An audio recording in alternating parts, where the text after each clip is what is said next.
pad looks above it, so if you want to see pad, Sean, Oh, okay. just walk in there. You have a pretty good chance. He can get in there without having to leave the building. Yeah. Okay. That's good. So where are you at right now with guys? Like, what's the schedule for the players as they kind of wrap up the semester for you guys? Yeah, right now? we have it's a discretionary week. So last week we did our testing week. So they did all their 40-yard dash, 225 bench press, all that stuff. This week's discretionary week, and then so the weight room's open. Guys can go in. Guys are still getting treatment, and then once they finish their last final, this is the last week of classes. Once they finish their last final, they can take off. They have to sign out and then take off, and then be back for a workout starting on the 30th again, May 30th.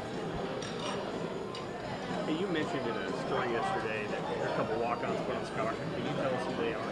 Yeah, we put John Bullock and Nate Borgature on scholarship. It was pretty consistent. I've said a lot of times, I thought everyone was trying to get to a point where I'd go out and get some guys, and we'll still look at guys from the outside, but to me, Borgature's played here. He's a starting caliber tight end, and Bullock, as I said, I think these guys are going to have a chance to play in the NFL if things go right for him. So I thought it was important to, I'm sure at a place like Nebraska, winning a scholarship is a really important thing. So I thought it was only right that they did that, and the teammates were pretty excited for him. Coach, I'm guessing he was pretty Bullock in particular. Might have been fairly stunned. Like, his trajectory in Nebraska wasn't the same as Nate's. So, you guys kind of changed his course of his career. Yeah, honestly, I kind of did it in a team setting and just walked away. I didn't even really talk to them, So I'm sure they're excited. But for me, that's kind of cool. I hear John's having an elite academic semester, and these guys go through all the. For me, it was just seeing them just this semester and seeing what they can do. But pretty much all the guys are pretty open to position moves. If we said, hey, we should try this. So again, we might do some more this summer as we really try to. I always feel like there's more talent on a roster than you realize if you just move them. So who would have thought Janier Bonder would be playing fullback on the first play of the spring game? And honestly, he played all the ISOs we ran. The one that Gabe Urban walks in on, that's Janier, that's JB leading on that. Which because you split the team, normally that'd be Clover doing that, but it was him, and he did a good job with it. So if we can keep growing him, I think so it's just him. But I mean, just all these guys just trying to find the things that they can do to help the team. Bullock, for a lot of people, just for us, kind of came out of nowhere. It's just a matter of a position change? Is that what that is? I don't know, because I didn't really see it. I wasn't here last year, so I just for me it's like one of the first things I did when I got here was I requested, hey, can I buy enough GPS units for the whole team? So every workout I could get the GPS start stops, the load, the speeds, and it's real. Then you look at their top speed days and you're like, well, who are the fastest guys in the team? Well, it might be like Heinrich Harburg's in the top 3. Well, he's a quarterback. You don't think he's fast, but the GPS says he's really fast. And so that's helped me. This guy's really fast, and he's kind of a big 218-pound kid. Can we get him to 225? And so Bullock was, his speed. His speed first, and athleticism. Then we moved him over there, and he was just real natural and got better and better. I think he's a legitimate he's a legitimate starting caliber player. We have a lot of guys there, so there'll be a lot of battles, but. I just know this: his teammates, they don't love him as a person. They respect him as a player and love him as a player, which they also probably like him as a person. But and they were I'm talking about MJ Sherman's. I remember when I said that. The look on MJ's face was that's who that guy deserves to be on scholarship. And so that's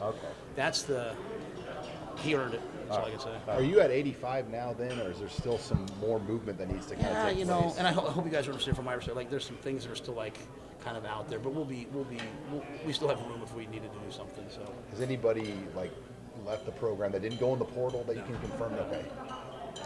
We have a couple. We have that head coach exception, and we have 1 or 2 guys who've asked to do that, and I won't share their names right now just because that's their personal business, or maybe they didn't ask, but we talked about it was the right thing. So, but not a ton of those guys. So. I want to clarify your comment on Monday night. You don't expect any of those quarterbacks to return here. My point to them is very simply, hey, guys, if you quarterback's so different, only one plays. I was if you want to go look, you can still come back.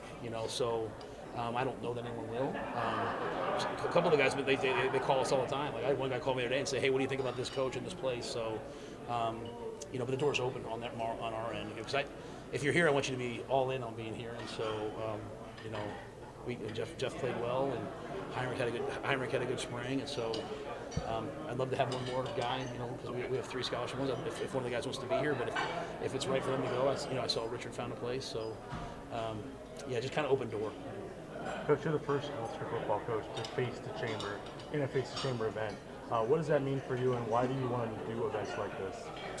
Yeah, I did the chamber event at Baylor all the time. I think the impact of Cornhusker football and Cornhusker athletics goes well beyond just the stadium, right? I mean, obviously impacts the community. We're talking to a lot of people here. A lot of people, we use them for catering. I mean, obviously on game day, a lot of people come in and stay in these hotels and use these restaurants. So from day one, I think you heard me say up there, like, we want to educate and graduate players. We want to win championships. We want to impact the community. We want to represent Nebraska the right way and develop pro players. So that's a mission statement for us that we live by. And so this is a chance to get out and meet the community so that we can impact the community. And so, we want to be present. Some football coaches strictly focus on football. Why do you focus so much on the community as well? Well, I don't think any coach strictly focuses on football. I think they focus on other things that we don't see. Like some focus on, maybe just their family or golf or a chair. So for me, if I list out those core values, so my focus is on our players first, and recruiting, and then it's the football, and then it's the community and the campus community. I always look at it like this, man. How many little kids are in 100 square miles, 20 square miles that our players can impact, So, some places have a culture of they do community service, and it's all the cameras are all on there and it's all scripted. And we got Elliot Brown going back and talking to high schools in Omaha. We have 5 guys helping kids read, and no one ever hears about it. So, Jewel, my wife, got here. The first thing she did was start a charity. We just want to be involved. Like this, we want this to be our home. And so, if you want it to be your home, then you better not just take. You better give. Speaking of that charity, so was that involved with the Tackle My Son? Yes. Why did you and Julie decide that? Yeah, I didn't decide anything. I gotta give her all the credit. The Julie's thing was twofold, right? Like when she was in pro football, she missed the relationships, she missed the recruiting, she missed the connections with the families, right? Like I still talk to moms and dads from Baylor and from Temple, right? So, they kind of become part of your. So she missed that because there is not that connection for the family. So when she came back here, she wanted to start a mom's group, obviously moms, grandmas, sisters, like the women of Husker football. And so she invited all the moms, grandmoms, stepmoms to come in the night before the spring game, and they did the Tackle My Son event. And then we had a nice dinner for all the families too. And then the next day, all the moms met. And Julie started a 501(c) called Reading Rules. We've dealt with dyslexia in our family, and we're very blessed to be able to go out and find all these little things that can help your kid when they're struggling to read. So the moms all packed these bags for several of the local schools that had both books, but also some of these little nuanced things like, keep the kids on the line, or sometimes if you're dyslexic, if you look through a colored thing, it can help you read. So all these things that we've been blessed to learn about, they did all that. So it was the moms, and it was Julie together, kind of both those days. And what's your June recruiting approach going to be as far as kind of how you bring in the recruits, and are you going to stack a couple weekends to kind of focus on as your priority June recruiting weekend? Really the June 23rd through 25th weekend is the primary one. The June 16th weekend could still be one. I think where a lot of people have made a lot of mistakes is they're running their camps at the same time. They're having official visits, and then the coaches aren't even at the camps. And I've seen that a lot of places. So we want to really have a focus on camp, not just for this class, but for the 26s. I'm looking at 24s right now, and I don't know how fast they run. I have to try to get them to camp. Well, I should know that, or I should have had them in, the year before. So really, our camps are. We're going to go down to Texas for camps. We're going to do them here. We're going to work in June, and then there'll be probably June 2nd and 3rd weekend. Have a couple guys come in that weekend. That's the only weekend they can come. When they went to the unlimited visits, and unlocked a lot more things. And so, and I'll be honest with you, I also want to wait through the season for some guys. I think being the guy that we're not just because a kid committed somewhere else, we're going to be respectful. But we hope we're still viable for some guys, especially if we look like a good-looking football team in the fall. You mentioned the satellite camp piece of it. I mean, how big is that for your staff going to be? Yeah, I was always dead set against it before, but because of our connections in Texas, and I think being relevant in Texas, I was at a high school in Texas, and this kid came up to me, And he was like, Coach, and I can't talk to any kids anyway, but I could tell he wasn't a football player. I was like, what's up, buddy? And he was like, hey, I came to your camp at Baylor, and it's just good to see you. So I was like, you know what, like go there, be present. I think when people see the attention to detail that we have, the urgency that we have in terms of the way we run our camps, I hope that they say, well, they must do everything like that. So we'll go down and do some satellite camps there, and then try really hard to get a lot of people to come to our camps as well. Will you work any camps yourself on the road, satellite camps, or just be your assistants, man? No, I'll be at those two. Yeah. Which ones will you be at? I'm not allowed to say that. I don't know if I'm allowed to Yeah. say that. I am? Okay. Yeah, we'll be at, gosh, you guys are going to be in trouble. We'll be at the one in Belton, and where's Susan? But the one in Belton and the one down in Houston, so I'll be in those two. So Belt. PA? no, the one in like Temple, Texas. Oh, okay. Yeah, the one at it's Mary Hardin Baylor. Mary Hardin Baylor. Yeah. I should know that off the top of my head, but you guys surprised No, that's me. all right. Very often you guys get me where I don't have an answer, but I don't have an answer. So you'll take like your whole staff, Well, you can't take. You can only take the full-time coaches. 10 guys. Yeah, so you take the 10 plus me. So I think the other one's at like Houston Christian.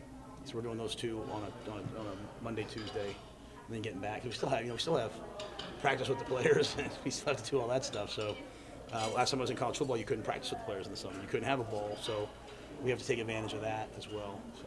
Okay. You made an interesting comment about not making short-term decisions that hurt the long-term vision.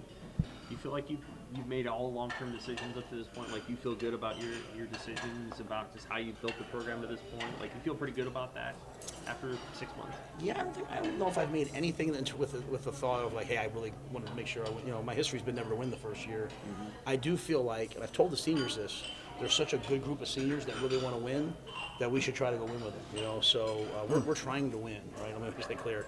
I've never not tried to win. It's just more like, well, if the seniors weren't really bought in and didn't do what I was asking at Baylor, I was just going to play the young guys. Well, these guys, these guys love Nebraska and they want to win so badly. Like they have a chance to be the team that got back to a bowl game after 6 years. So we're going to chase that all in with those guys. So I don't know anything.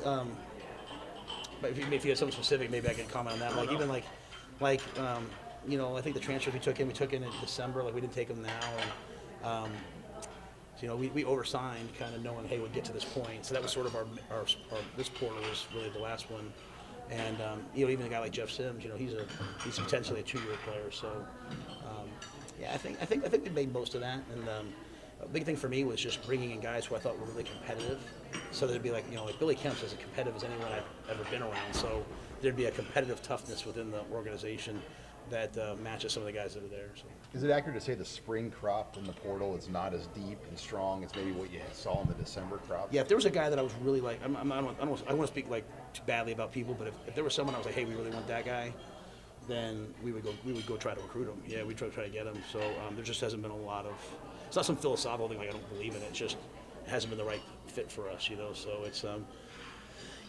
it's this is ever changing. What happens in December is different than what happens now. So there's a lot of guys that are in the portal that maybe not the right fit for us, and there's some guys in there that are NIL sweepstakes guys, and so we're just there's probably not anyone that we just feel like, hey, we really want to go get that guy right now, but we work at it every day. I watch portal kids every day, along with high school recruits. Because, I think one of the big things that's showing up now, and I think this is important, is I have a lot of parents of high school kids, which is how we're going to win, right? How we're going to win in the long term is with high school recruiting, asking me, hey, how many portal guys are you going to take? Because they really don't want their kid to come here for 3 years, and all of a sudden I bring in some kind, or hey, you're struggling. Because everyone's struggling at some point. Like schools are making decisions about the kids after like really early. Like, so it's like, hey, you know what? I'll go get a portal guy instead of you, and they're gone. So parents are looking for stability. So to me, the long-term play is, hey, come here. We're the stable, developmental. Now, we'll tell you where you stand. If you don't like it, you can go. But, anyway, that's kind of it. One bigger picture question. Obviously, you're good on the podium. Is that a natural thing? Did you train in that? Is that where's that come from? My dad's a minister. So I probably saw him. And then, honestly, I don't say anything I don't really believe in, right? So like, if you guys heard me talk 10 times. You think you heard me at that one clinic lately, you'll hear me say the same thing, like talk about why we do what we do, what our purpose is, and how we're going to get there. So, like, everything I show up there, I'll probably show most of that to our team at some point, because that's what I'm trying to teach them. I think, again, my message has been, as you listen to Coach Osborne, that's how he was, just very much day by day, getting better, stacking days, practice reps. When you win, then everyone looks back at the wins and they're like, how do we get back to that? And it's like real simple. It's like, well, just do this. And so that's my message to our guys. I have to say it all the time because everyone's getting excited, and I'm like, well, just get excited about today. Like, I'll go lift weights pretty good, and then we'll talk about tomorrow. So You never had like a teacher tell you, hey, you're a really good speaker, and maybe you should think about doing this? I don't know. My teachers didn't really say many good things about me. All right, well, thank you. Yeah, thanks guys. Appreciate Yeah, it. thanks for taking time for us. Yeah, Yeah, absolutely. shoot, man. Anytime you guys want. Very appreciate it.